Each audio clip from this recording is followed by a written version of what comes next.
Hi friends, നമ്മൾ ഇന്ന് തയ്യാറാക്കാൻ പോകുന്നത് ചെമ്മീനും കോവയ്ക്കും ഉപയോഗിച്ചിട്ട് ഒരു സ്വാദിഷ്ടമായിട്ടുള്ള തോരനാണ് തയ്യാറാക്കുന്നത്.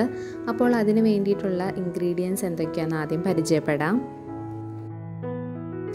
ഇതൊരു കപ്പ് ചെമ്മീൻ കഴുകി വൃത്തിയാക്കിയതിന് ശേഷം എടുത്തിരിക്കുന്നതാണ്. അതോടൊപ്പം ഒരു കപ്പ് കോവയ്ക്ക 4 പൊളന്നിട്ട് ചെറുതായിട്ട് അരിഞ്ഞെടുത്തിരിക്കുന്നതാണ്.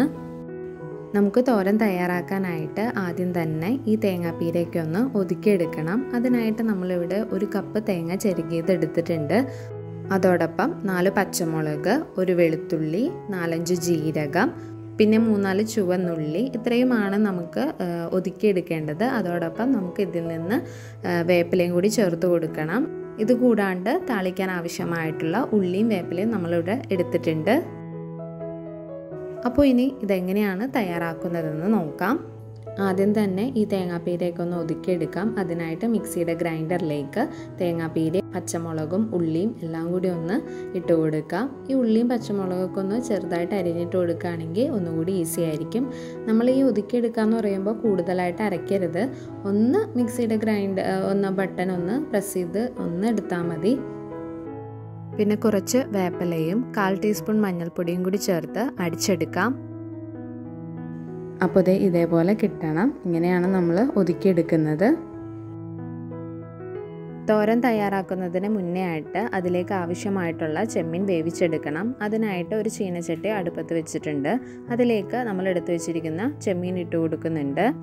അതോടൊപ്പം ആവശ്യത്തിന് ഉപ്പും ഒരു നുള്ള് മഞ്ഞൾപ്പൊടിയും പിന്നെ ഈ ചെമ്മീൻ വേവാൻ ആവശ്യമായിട്ടുള്ള അല്പം വെള്ളം കൂടി ചേർത്ത് ഒന്ന് മിക്സ് ചെയ്തതിന് ശേഷം നമുക്കിതൊന്ന് മൂടി വയ്ക്കാം. അധിക നേരം മൂടി വെച്ച് വേവിക്കേണ്ടതില്ല. ഒരു 5 മിനിറ്റ് മാത്രം മൂടി വെച്ച് വേവിച്ചാൽ മതി. അപ്പോൾ 5 മിനിറ്റ് കഴിഞ്ഞിട്ടുണ്ട്. നല്ലപോലെ തന്നെ ചെമ്മീൻ വെന്ത് കിട്ടിയിട്ടുണ്ട്. ഈ ഒരു ചെമ്മീൻ വേവിച്ചെടുത്തിരിക്കുന്ന വെള്ളം നമുക്ക് ആവശ്യമാണ്, അതുകൊണ്ട് കളയരുത്. ഇനി മറ്റൊരു പാത്രത്തിലേക്ക് ചെമ്മീൻ കോരി വയ്ക്കാം. ഈ ഒരു ചീനച്ചട്ടി കഴുകിയതിന് ശേഷം ഇതിൽ തന്നെയാണ് നമ്മൾ തോരൻ തയ്യാറാക്കുന്നത്. ചീനച്ചട്ടി ഒന്ന് കഴുകിയതിന് ശേഷം അടുപ്പത്ത് വെച്ചിട്ടുണ്ട്. ഇതിലേക്ക് 2 ടേബിൾ സ്പൂൺ വെളിച്ചെണ്ണ ഒഴിച്ചു കൊടുക്കാം. ഈ എണ്ണ നല്ലപോലെ ചൂടായതിന് ശേഷം 1/4 ടീസ്പൂൺ കടുക് ഇട്ട് കൊടുക്കുന്നുണ്ട്. ഈ കടുക് പൊട്ടിക്കഴിയുമ്പോഴേക്കും നമ്മൾ അരിഞ്ഞു വെച്ചിരിക്കുന്ന ഉള്ളിയും പിന്നെ കുറച്ച് വേപ്പിലയും കൂടി ചേർത്ത് കൊടുക്കാം. ഈ ഉള്ളിയും വേപ്പിലയൊക്കെ ചെറുതായിട്ട് മൂത്ത് വരുന്നത് വരെ ഇളക്കി കൊടുക്കണം.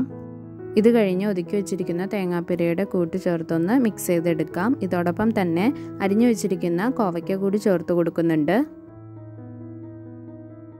എന്നിട്ട് ഇതിനാവശ്യമായിട്ടുള്ള ഉപ്പ് കൂടി ചേർത്ത് കൊടുക്കാം. ഇത് കഴിഞ്ഞ് നമ്മൾ ചെമ്മീൻ വേവിച്ച് വെച്ചിരിക്കുന്ന ആ ഒരു വെള്ളം ഈ ഒരു സമയത്ത് നമ്മൾ ചേർത്ത് കൊടുക്കുന്നുണ്ട്. അപ്പോൾ ഈ കോവയ്ക്കൊക്കെ ഈ ഒരു വെള്ളത്തിൽ കിടന്ന് വെന്ത് വരുമ്പോൾ നല്ലൊരു ടേസ്റ്റ് തന്നെയായിരിക്കും. നമുക്കിതൊന്ന് മിക്സ് ചെയ്തതിന് ശേഷം ഇതെല്ലാം ഒന്ന് നടുക്കോട്ട് പൊത്തി വെച്ചിട്ട് ഒരു 5 മിനിറ്റ് മൂടി വെച്ച് വേവിച്ചെടുക്കണം. ലോ ഫ്ലെയിമിൽ ഇട്ടിട്ടാണ് വേവിച്ചെടുക്കുന്നത്. ഇവിടെ 5 മിനിറ്റ് കഴിഞ്ഞിട്ടുണ്ട്. കോവയ്ക്ക് നല്ലപോലെ തന്നെ വെന്ത് കിട്ടിയിട്ടുണ്ട്. ഇതിന് ശേഷം നമ്മൾ നേരത്തെ വേവിച്ച് വെച്ചിരിക്കുന്ന ചെമ്മീൻ ഇതിലേക്ക് ചേർത്ത് കൊടുക്കാം. എന്നിട്ട് ഇതൊന്ന് ഇളക്കിക്കൊണ്ടേ ഇരിക്കുക. ഇപ്പോൾ നമ്മൾ ആവിയിലൊക്കെ വേവിച്ച് കഴിയുമ്പോൾ അതിൽ ആ ഒരു വെള്ളത്തിൻ്റെയൊക്കെ അംശം ഒന്ന് തുറന്ന് കിട്ടാനായിട്ട് നമ്മളിങ്ങനെ ഒന്ന് ചിക്കി ഇട്ട് കൊടുക്കുക. ഇത് കഴിഞ്ഞിട്ട് നമുക്ക് നമ്മുടെ പാത്രത്തിലോട്ട് സെർവ് ചെയ്യാവുന്നതാണ്. നമ്മുടെ ചെമ്മീനും കോവയ്ക്കയും കൂടിയായിട്ടുള്ള തോരൻ ഇവിടെ റെഡി ആയിട്ടുണ്ട്. നിങ്ങൾക്ക് എല്ലാവർക്കും ഈ ഒരു തോരൻ ഇഷ്ടപ്പെടും. നമ്മൾ സാധാരണ കഴിക്കുന്നതിൽ നിന്നും വ്യത്യസ്തമായിട്ടുള്ള ഒരു തോരനാണ്. അപ്പോൾ നിങ്ങളെല്ലാവരും ഇതൊന്ന് ട്രൈ ചെയ്ത് നോക്കുക. എന്നിട്ട് നിങ്ങളുടെ അഭിപ്രായങ്ങൾ എന്നെ അറിയിക്കാൻ മറക്കരുത്. എൻ്റെ ഈ ചെറിയ വീഡിയോ എല്ലാവർക്കും ഇഷ്ടമായിട്ടുണ്ടെങ്കിൽ ലൈക്ക് ചെയ്യാനും ഷെയർ ചെയ്യാനും, അതുപോലെ ആദ്യമായിട്ടാണ് എൻ്റെ വീഡിയോ കാണുന്നതെങ്കിൽ സബ്സ്ക്രൈബ് ചെയ്ത് എന്നെ സപ്പോർട്ട് ചെയ്യാനും മറക്കരുതേ. അപ്പോൾ നല്ലൊരു വീഡിയോയുമായി മറ്റൊരു ദിവസം കാണാം. Take care and bye bye.